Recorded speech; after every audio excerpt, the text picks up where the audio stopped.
Hi, Stefano Molea, San Diego criminal defense lawyer and partner at the law office of David Shapiro, where we help good people regain control of their future when charged with a crime. What happens if your first court date comes, you go to court, you find out no charges have been filed? Does that mean it's all over? It depends. After an arrest, law enforcement will do an investigation, write a report, and then most of the time send those reports to the prosecuting agency for review of potential criminal charges. In the meantime, you may have bailed out, and on your bail receipt, you will see a future court date, also known as your arraignment or your first court date. You show up to court on your arraignment date and you find out that there are no charges filed. There are three reasons for this. The first is that the arresting agency never sent over the reports to the prosecuting agency.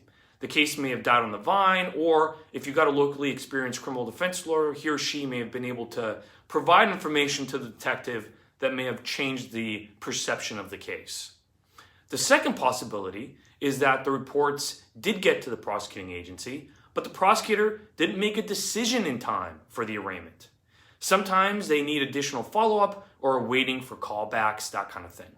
Either way, a big mistake people make is thinking that the case is over when they show up to court and there's no case filed.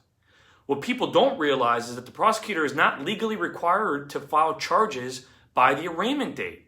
They have until the end of the statute of limitations, which will vary depending on the different types of charges. Typically, it's 1 year for misdemeanors, 3 years for felonies, and 5 years for certain domestic violence arrests. And it gets more complicated when discussing sex-related allegations, that kind of thing.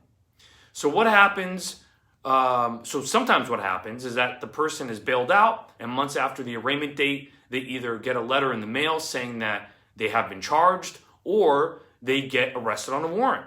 If, however, the person has a criminal defense lawyer helping him or her, the lawyer should be in touch with the prosecuting agency to do some essential work that can make a big difference potentially in the trajectory of the entire case.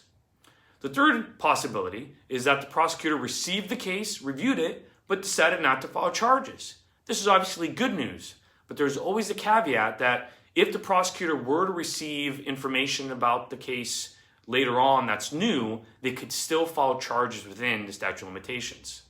So, hope that was a helpful overview. If you have questions, give me a call. Stefano Molea, San Diego criminal lawyer, 619-295-3555.